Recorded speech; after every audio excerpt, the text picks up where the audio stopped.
Welcome back, College Deadlock fans. You are tuning in to a Division III Round 4 match between the University of North Alabama Gaming and the University of Illinois Chicago. It's HD Philly B here with my main man, Jord, and we saw a pretty clean victory from UIC there for game number 1. Very decisive victory indeed, and some heroics basically from everybody. I think everybody played their part for the most part, rather. But one thing that is going to be changed here after the victory is we do have a substitution. It is going to be Mucello over on the Rem last game is going to be subbed out for Bombkin. I believe that was figured out beforehand, so it's not like a performance thing. Don't worry about that. I think everybody did amazing last game, but giving Bombkin some playtime, it seems like here. We'll see what they can, come out with as we see the Doorman getting banned here. A little bit of respect being shown over to the players over on University of North Alabama Gaming. I can't remember who played it last game. That does not matter too much as we're seeing the Celeste ban as well. So a bit of new bans this time around.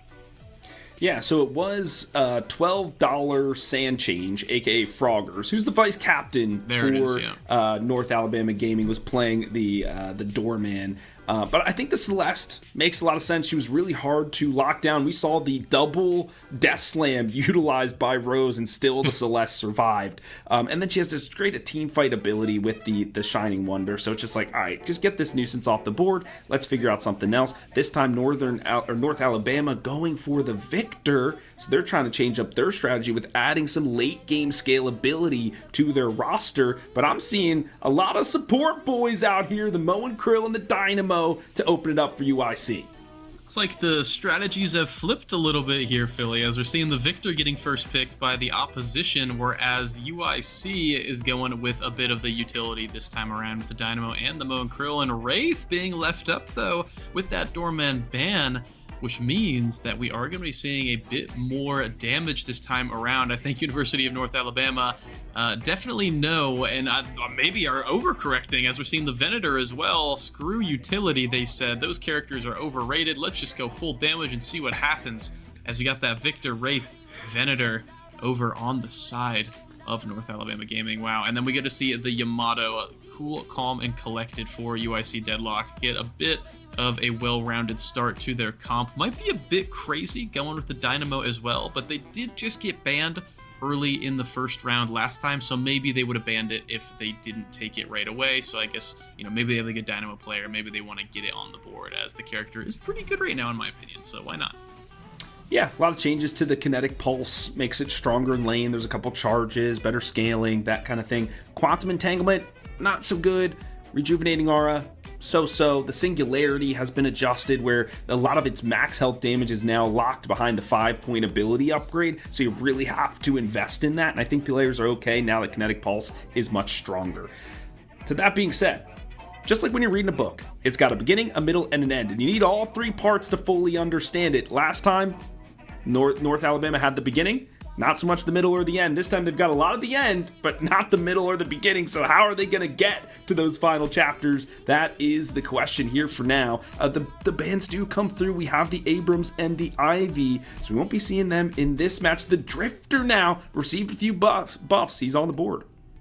Pretty interesting character right now, the Drifter. I feel like it's definitely a snowbally character. If he gets online early, he is going to just steamroll the game. It is very, very hard to stop a Drifter, especially by yourself. I would advise against stopping a Drifter by yourself, as that's the whole point of his character, is to kill people that are alone. But the thing with competitive play, and really Deadlock in general right now, is a lot of people just love sticking together and doing these big team fights right now, which Drifter does not get the huge increases for that. So I would expect him to stay maybe on that side lane, keep the lanes pushed up, and more damage as we see the pocket coming in for North Alabama and the Page. So they have a little bit of utility, a little bit of support.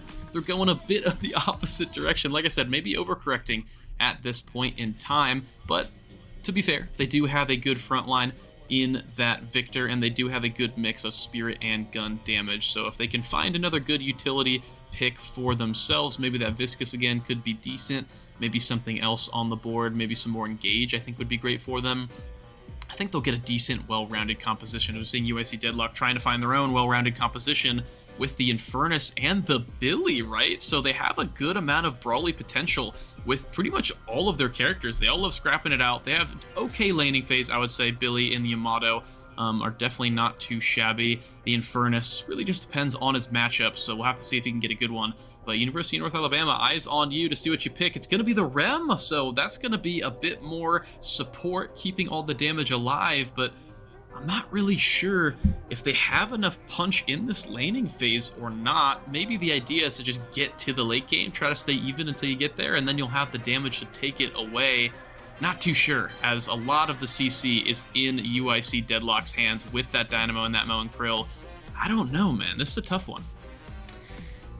For me, as I'm looking at this, it's like the first half of North Alabama Gaming's draft is just a bunch of late game damage, gun damage, spirit, there's some spirit damage in there, what have you. Then Pocket, Page, Rem, big team fight ultimates, a lot of spirit damage, good in the laning phase to kind of pair up with each one of these other characters, 2-2-2.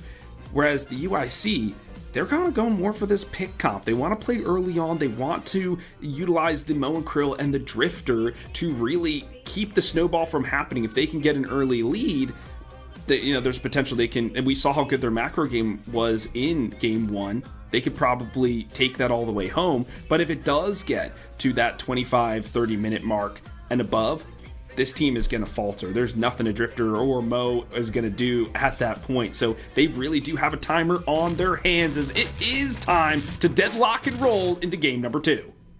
And we'll have to see how it goes this time around for North Alabama Gaming, who draft a very, very different composition, and I think maybe have a bit more of a different plan in mind. I'm hoping it means more aggression, more fighting, and a bit stronger of a game overall. But we'll have to see, as USC Deadlock want to clinch this victory. Like we said before, both these teams do not have a win yet in the league, so they're really going to be hunting for it. However, North Alabama Gaming has to just shoot for a draw. I mean, a draw is better than a loss at this point. You really wanted the win, but that is long gone, so you might as well try to even this one up. As you said before, I believe you mentioned they are scalers, right? They do tend to take a lot of those game 2 victories, so really hoping to see if they can get that one for themselves.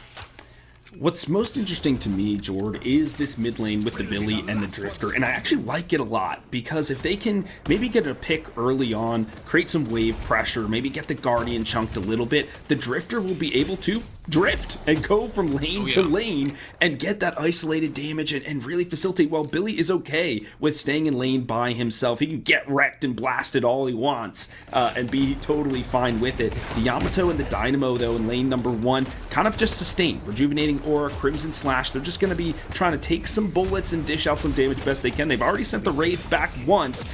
It's the soul disparity. How is the economics going to be laid out across the board here for North Alabama? Because there's a lot of people hungry for souls.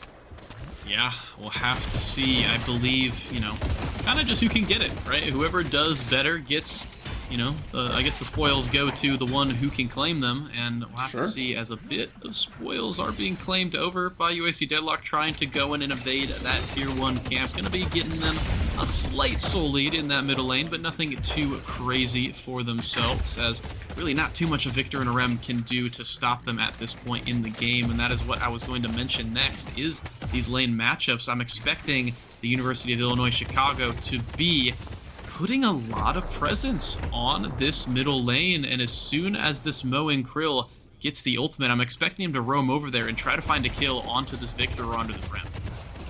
I would expect him to even find kill potential in this lane. I mean, Pocket starts out with negative spirit resist, and a lot of what Infernus can do now is spirit damage. If he goes for dash build, the afterburn scales a little bit with spirit, etc. You can find some kills, but it will be the first blood that goes the way of just jumping the Dynamo, an explosive start.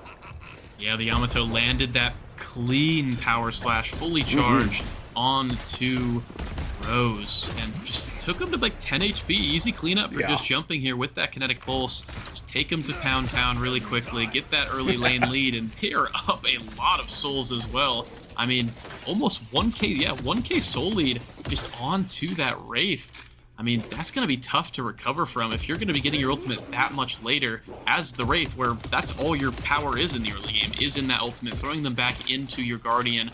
You can't do that. You're not really that useful until you can catch back up later in the game, so definitely well done from just jumping in bump. Yeah, I'm interested why Rose didn't go into the quote-unquote off lane or the lane 3, whatever you want to say, because she has the projected mind. You have some of that escapability. Maybe you pair that with the Page. You have some fire rate in there. Put the pocket on the other side with the Venator. Try to get some of that spirit damage in, and etc. Like, I don't know. I don't see both those gun carries working in tandem is just not it. But maybe when the ultimates come in line, we'll have a different story. And the biggest problem that I think you're kind of getting there with is the fact that when you have both those gun carries in the same lane, it makes it easier to shut both of them down, right? Yeah. If you have them separated, then you can at least, maybe bank on one of them doing well, try and accelerate one of those sides. But when they're both in the same lane, especially when that lane is losing like it is here, I mean, they're both going to be set behind, which makes your game that much more difficult. But lessons to be learned, and we'll have to see if University of North Alabama maybe has a different plan for us here. Maybe it's something we don't know yet. We'll have to see. I like to stay positive here, but right now, I mean, not looking great as it is a 5K solo lead for the University of Illinois Chicago. And now the bridge buffs coming online, so each of these teams can make rotations should they choose. That's when you have to fight the barrage of souls being unleashed from the briefcase just to shoo away the bartender for now. Looks like we'll have a 1-for-1 trade in terms of the bridge buffs. Yeah, it's going to be a little trade over Philly and the Victor, respectively, getting their buffs. And we'll have to be careful here as this Yamato Bombkin trying to make an impact after being subbed in, going for the second kill, and it looks like, oh no, Rose just has no clue about the flank. The Dynamo ult comes in, and it's not going to be doing too much, but it's not going to matter as both the kills go over. Ghost and Rose going down, and that Guardian might just go down at this point. It looks like they are going to be going for it here, Philly. Base created was that singularity, right? You're not getting any closer, and then you just gotta run away. I love that Bumpkin is on this Yamato. That is one of their top 3 most played characters, so allowing Move to go back to the bench and kind of changing it up and then just jumping. Dynamo and Abrams are actually one of their top characters, so maybe that's why they was banned out in that first round. So this is going to be the true full force of UIC Deadlock coming at us tonight. Yeah, a strong Yamato player is definitely a force to be reckoned with for sure. Coming from a Yamato player, it definitely feels nice when you get ahead. I mean, I would love to be Bumpkin in this situation is all I'm trying to say here, as we're seeing a little bit of a comeback here. The TFK running up, trying to pressure this Billy, but it looks like the mutual respect here, putting each other on about 100 health and walking away. A little handshake there. Love to see the fighting over in that mid lane. Billy going to be going back, trying to get that health. It looks like the TFK pretty much fully healthed now with the Rem jumping on and getting that healing going. As we're seeing, the Victor Rem, we saw it in the last game as well. Very, very strong combo. I mean, the Victor, the harder he is to kill, the more damage he does. I think that's the whole point of the character, and Rem is basically the perfect antithesis of that, or maybe not the antithesis, but it's a perfect complement to that, rather, where you're going to be keeping him alive for him, right? As we're seeing fighting over in this right-hand lane here, as Rose going down on the left-hand side, though. There's chaos all over the map right now as GG goes down, Atlas goes low, Harsh goes low as well. It looks like the University of North Alabama won on this right-hand side, but they were not quite able to get these kills. But I say that, and I'm kind of, corrected here as the Drifter goes down, and it looks like the craziness is starting to settle as the souls are starting to even up here a little bit. Okay, you love to see it. Blood spilt in the cursed apple. They got overstepped there in lane 3. The combo, they were maybe looking for it, but good escapability from the pocket. And he does a lot of that spirit damage early on. I've been seeing that some of the adjustments in the patch notes, kind of shifting the damage up front, which is good for him in that laning phase, because sometimes he can feel a little weak.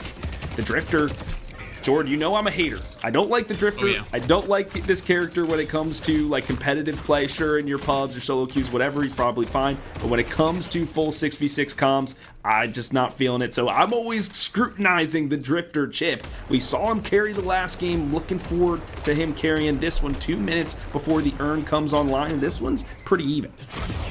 I think the one tool that Drifter does offer in a competitive play environment is that ultimate, the darkness, right? Getting everybody a little bit more uncomfortable. I think when you make the comms, especially when you're not at that tippy top level.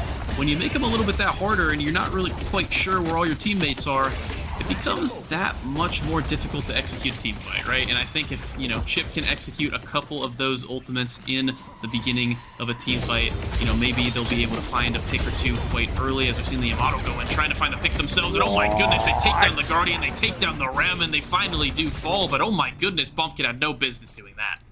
I mean, 10 out of 10 on the dive, a Guardian and a kill. You'll trade that for your HP pool every day of the week. The Billy, though, still here to play, and he might find something else. This Wraith under duress. Once again, the Quantum Entanglement just to add some shiftiness. The Rend almost online. He's going to need it now, but the gunshot stuns up the Vampire. Will he take one stake to the noggin? It will be the Venator. This is his job to do, but the parry from Chip, this guy sublime with it, will shoo away the Venator. He will not go down quietly into the night. Yeah, crazy plays there from Chip. Proving us wrong here. 8.2k now, doing pretty well for himself on the Drifter, but you know, when the game is devolving this much into the chaos and fighting, that's exactly where Drifter thrives. So Chip all too happy in the game state currently, as they are about 6k souls ahead, so nothing too crazy, as the lead has stayed about the same, but Bailey does go down. Atlas is gonna be taking a little bit of a break here, as the soul lead, I mean, inching closer and closer. University of North Alabama Gaming are fighting a little bit harder this time around. They want to win, I could tell. They need to get this draw, and they're trying to put their best foot forward, but they still got a little bit of a hill to climb. We'll see if they can come back in the game a bit closer, as, you know, they still don't quite have any of these Guardians for UIC Deadlock down, but that is the next step for them to go on. And you know, I was thinking about this pocket and page lane, and I was like, man, how is this going to work? But the amount of space that they can create with their abilities is preventing this Mo from really even stepping up at all. This combo has been unutilized for the last, what, 2, 3, 4 minutes? I mean, the lane pressure that they have with their abilities is just immaculate at this point, which is calling, you know, Billy over here to try to help out and see if he can stem the bleeding, turn the tides. But speaking of turn the tides, the Aura of Suffering unleashed upon the battlefield, but maybe it hurts too much. The rest of the team is on him, and Bumpkin, the substitute, shown that he is the X Factor. Oh yeah, I mean, you got to be careful when you're the Victor and you don't have support, because you're just going to get run down, especially when you're by yourself. The Rem was not quite there in time, I believe, as the Drifter got so much extra damage with that isolation, and the Yamato, I mean, 12k is just doing so good for themselves, as Ghost now goes down, and it looks like Rose is going down as well, just jumping. 3 kill streak for the Dynamo, baby, as we're getting into this mid-game now, and a bit of a bigger lead now for University of Illinois Chicago. And will they close it out just like they did last game, or will University of North Alabama be able to actually bring this one back? The Pocket trying to make something happen. And what's going to happen is that he gets his tombstone marked right here in lane 3 as the combo unleashed from the Bullman. Paige, all she could do was watch from behind the corner, unleashing the Bookworm, trying to keep the Guardian alive, but with 3 members here. And I think that will be dismantled in the quick instance, and there you go. But oh, a nice parry from the darkness keeps the Drifter away. Well done from the Paige. Yeah, stays alive, which is definitely something, right? You take small wins here when you're down this much, and oh my goodness, the Urn, first Urn of the game, and it's already a comeback Urn. 10k souls now for the UIC Deadlock squad in the lead, and a little bit of the same as last game. They're just doing it slightly different. However, it looks like the University of North Alabama Gaming, like to say the full name, sounds nice. They get a Guardian for themselves, and it looks like that mid lane Guardian as well is fairly low. They get the Urn here as well. If they can tag that one in, it will be a nice little comeback Urn for them. However, this fight in the mid lane is not going for them, as the Victor does get that reanimation protocol pop. We'll have to see if they can get the kill. Link already went down on the Rem, and it looks like the fight is just gonna be lost. All the pressure in that middle lane completely kaput, and it looks like this Dynamo somehow, some way, managed to sneak this Urn and take it for himself. We'll have to see if he can take it back to his spawn and keep it safe, but the Wraith and the Venator, they're trying to fight for it. The telekinesis comes down, and this Dynamo might need to be in trouble here, but no, pops the Black Hole solo, trying to buy time, but no one's coming for him. Hey, they're just leaving him out to dry. They said, you've got the jumping skills, friend. Let's see if you can put it to work. And he's doing some movement there. But what's concerning to me, Jord, is Rose. is at 7.2 souls Eesh, at the 13-minute mark. There are folks that have double that on the opposite side, and this is supposed to be your carry, right? I mean, yes, you have the Victor and the Venator, but you're trying to get 3 eggs in the basket to make the omelet, and it's just not coming to fruition. They've been dying so much. There's FTK with the win, getting the Guardian down, the captain leading his team forward, the Eternal Knight now blanketing the Cursed Apple, causing some isolated target bonus damage now for what this ultimate is capable of, but not able to find the kill. I believe the urn was turned in amidst the chaos. It was indeed, yes, and that's where you need to start. If you are North Alabama here, they do take that urn, they take the middle Guardian and the right side Guardian as well, so all the Guardians are down in this game. 0 Walker damage so far, but you gotta start somewhere, right? Take the Guardians, take the urn, and now they're back below that 10k mark, and the Drifter, ooh, it's doing a bit of damage here, but it's not gonna be quite enough for a kill, as we're seeing it looks like a bit of a resurgence for North Alabama Gaming, but man, I mean, these carries on UIC Deadlock. They certainly do, and this is kind of, I'm glad we're highlighting the Drifter there, because that's where he wants to excel. Like, that was a 1v1 matchup, and it was just like, I'm not seeing it yet. So if he's supposed to snowball, he needs to get some kills, and I don't know how I feel about it. Either way, if we take a look at the teams as a whole, North Alabama Gaming, a massive amount of team fight ultimates, the affliction, the rallying charge, the nap time, the reanimation even, right? Like, if they go in for a full-on pit fight, that's going to be hard to defend against. Really, it's the chain gang into the singularity for UIC that's going to do it. And if they can get a concussion combustion to kind of lock everybody down after that, that's a cherry on top. So there is some tools in the bag for UIC, but it might be a little bit more difficult to execute. Whereas I'm liking what North Alabama Gaming does if they do decide to contest one of these major objectives. And that is going to be a gun Yamato as well here for UIC Deadlock. I don't hate that really at all. Not quite sure exactly since the new patch if that's fairly normal or not. I know historically it's been very, very good, so we'll have to see if it turns out well for Pumpkin or not. As the Victor gets a parry, goes down though, as the reanimation protocol was not quite available here, but that is going to be a really, really good rallying charge. It's going to be a good amount of damage onto this Billy and onto Chip over here. 1 for 1 for now. GG going in on the mowing Krill. Might go down low. There you go. And this is exactly what you need if you are University of North Alabama Gaming. They get 2 kills for 1, and we'll see if they can get anything for it. However, UIC Deadlock, they have the urn. And will they be able to return it? Maybe the Dynamo versus the Wraith. That's not one you see every day, but that's exactly what we were talking about. Nice for jump on into the urn contestation. But the amount of ultimates, it was just a huge dump from North Alabama, and they won the fight because of it, right? So if they can kind of bait UIC to kind of jump in, jump out, and then catch people when they're not all grouped together, that is going to be their win condition. So they have to be patient on some of these fights. It worked out to their benefit there. They need to string together a few more. Well, to be fair, though, to be honest, I mean, they did, keep them at bay, and they got 2 kills. However, that pocket did end up going down later on, and they really only went 2 for 2, and they lost the urn, so they kind of lost the engagement overall. I mean, they went even on the fight, but not the greatest thing in the world for them. And if that's all you're getting with all those ultimates coming down, reanimation protocol now coming down. Speaking of that, as we're seeing maybe a black hole here, as they get the Walker, they get the Victor. Victor, no ultimate available. He might go down here. There we go, to the skies and beyond. The beautiful kinetic pulse there for just jumping on a huge killing spree, 20k. I mean, you wouldn't expect the Dynamo as one of the carries right now, but it's happening. Just jumping. He's a carry player through and through, no matter who you put him on. And I think with the buffs to kinetic pulse, and you just stack all your ability points into it, it's gonna hurt a lot. And so when game creators design these characters, they allot points to basically each ability, right? It's just like your D&D character. If I got 20 in charisma, I don't have 20 points to put in strength or whatever it is. And so what they did is they took points away from Quantum Entanglement and Rejuvenating Aura and dumped it into Kinetic Pulse. That thing is hitting like a truck now, a true force of physics from the Professor. He is screaming on a kill streak at this moment. The lead, a pretty decent one at 17,000 souls. The next urn is in about 2 minutes, but we're going to have a fight before that. The Yamato goes diving moving in. The Wraith is the target. They have their crosshairs on. The pocket, though, the missing air, looking to push some people away. It'll do just that.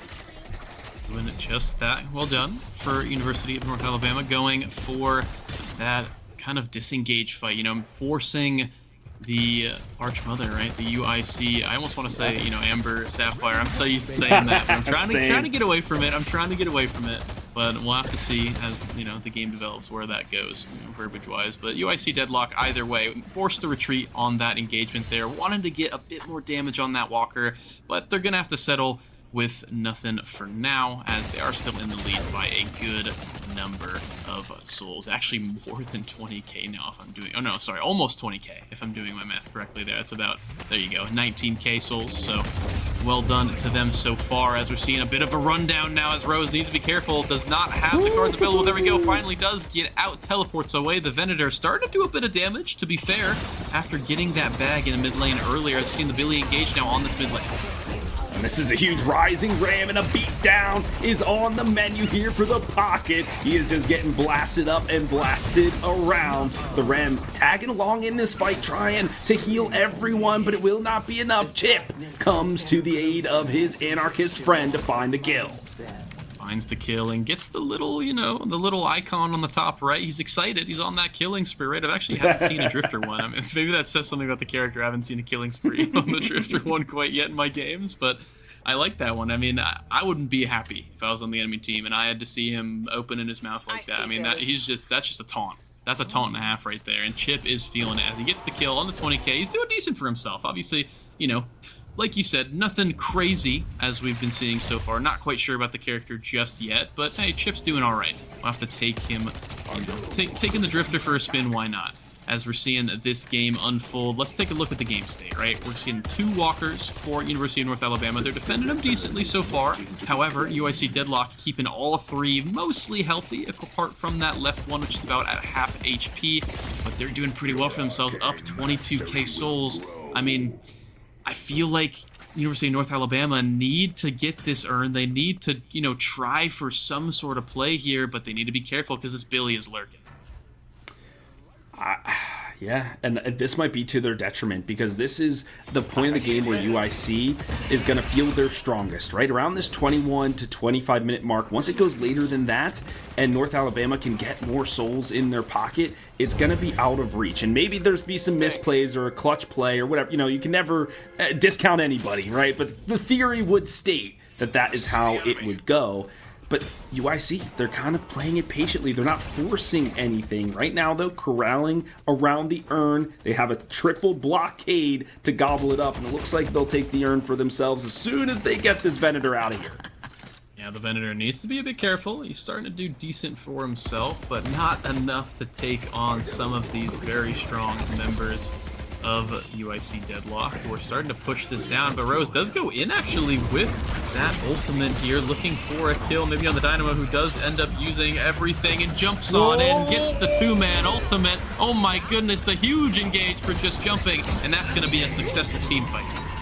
Oh, the singularity. That is what the Dynamo is known for. The Rem, the little hippogriff, cut down to size. He won't be eliminated just yet. The tag long keeping him up, but now they're chasing down any stragglers. The rallying charge just a little too late for support. The Minotaur will be eliminated after that, but now the reinforcements have arrived. But is it enough to save the Walker? Probably not. Probably not, as the Drifter all too easy just to grab that Walker over there. And now, you know, they need to find something. North Alabama needs to find something on the repeat here. The Victor in the pocket are going in, trying to find this Walker, and it looks like they will actually find the Walker here, but at the cost of this pocket's life. I would say worth it. You need to get something on the board. A Walker for a Walker trade is definitely not the worst thing in the world.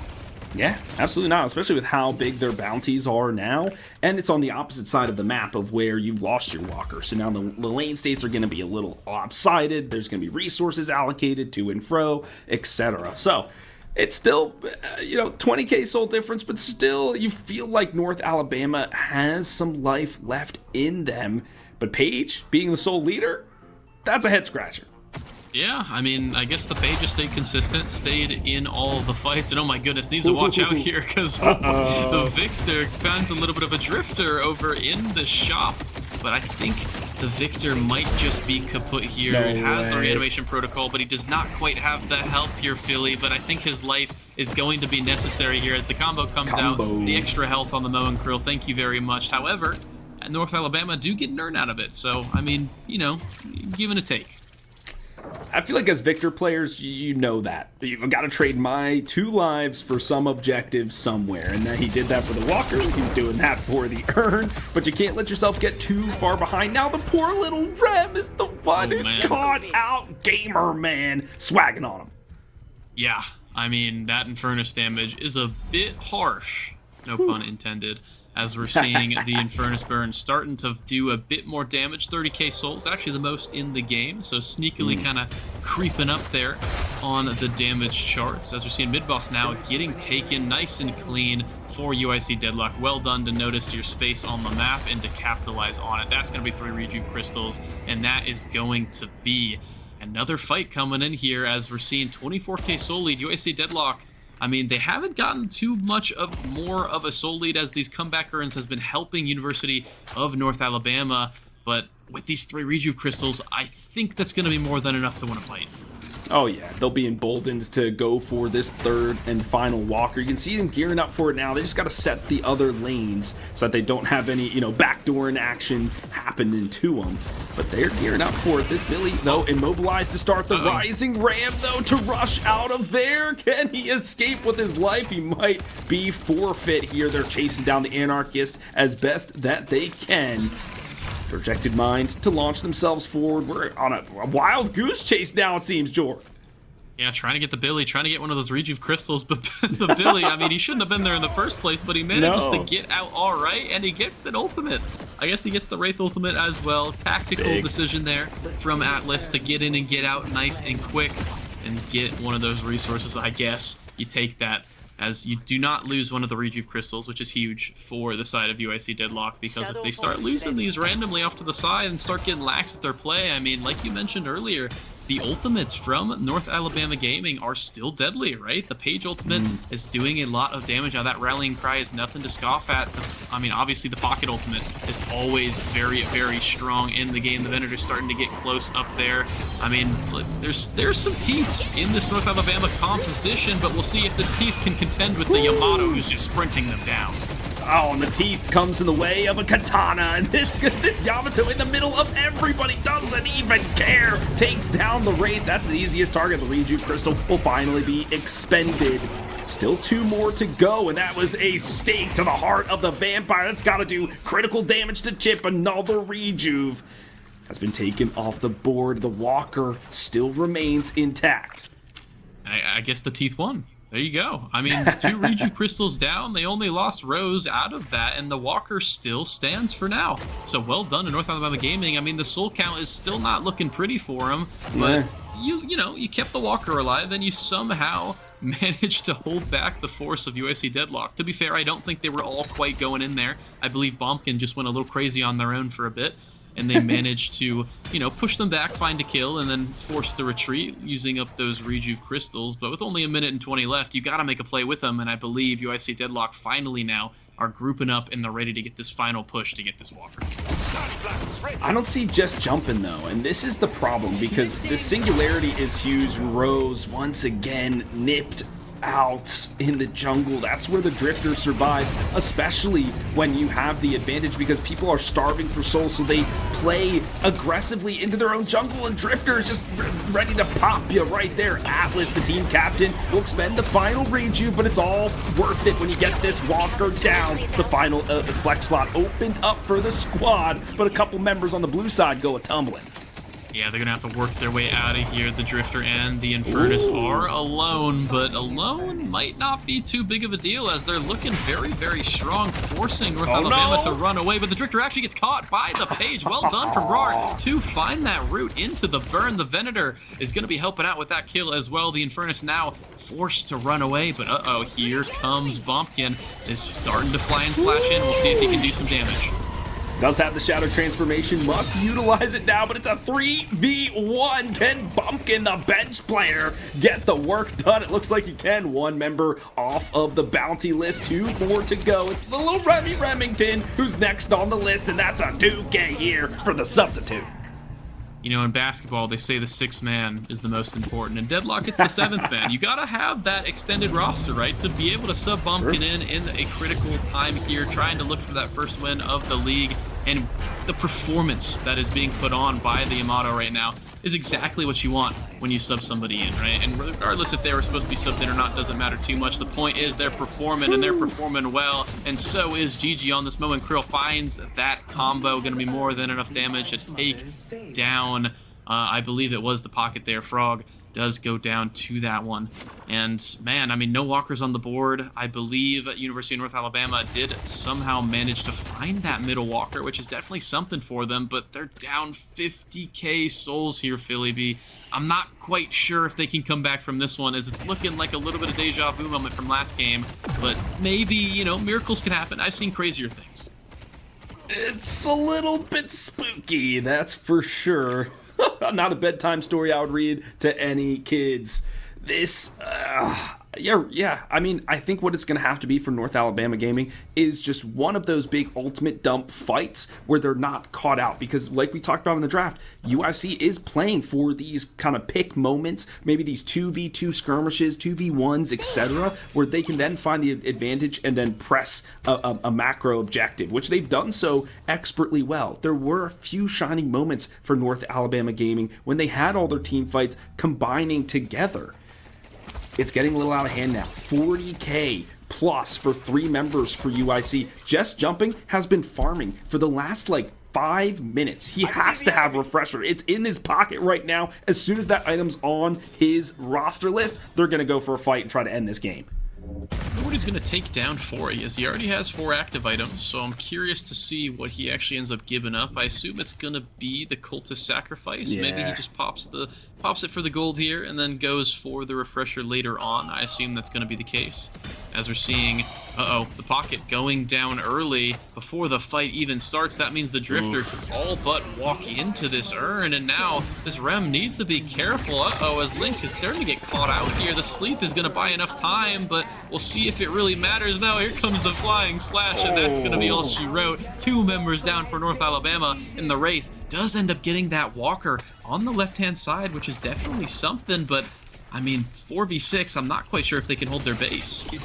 Yeah, the base Guardians, this is gonna be big. Another combo onto Ghost the carry. Sent to the Spectral Realm, and the base Guardians easily demolished. Now the Victor has to be the raid boss here, trying to do a one final stand. The Aura of Suffering does enough to push people away, but the Yamato has snuck into the base and taken down the Bookworm. The Librarian stint back to the study, and Bumpkin on a tear here in the Hidden King base.